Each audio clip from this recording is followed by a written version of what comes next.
আওয়ামী লীগকে বাদ দিয়ে বাংলাদেশে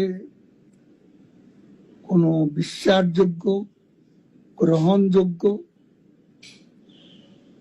নির্বাচন, নিরপেক্ষ নির্বাচন হতে পারে না এবং তারা নিজেরাও আদৌ নির্বাচন দেবে এ ব্যাপারে আমরা যথেষ্ট সন্দিহান।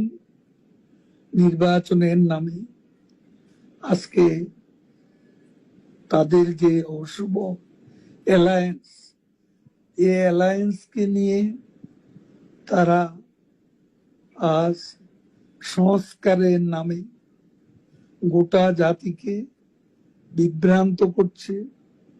আজকে বিচারের নামে ক্যাঙ্গারু কোর্ট বসিয়ে প্রহসন করছে।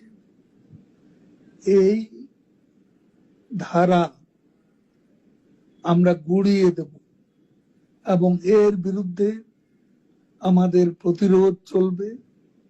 বাংলাদেশের আজ 50%-এরও বেশি ভোটার যে দলের সমর্থক এবং দিনে দিনে শেখ হাসিনার পক্ষে জনমত বাড়ছে, সেই দলকে বাদ দিয়ে এদেশে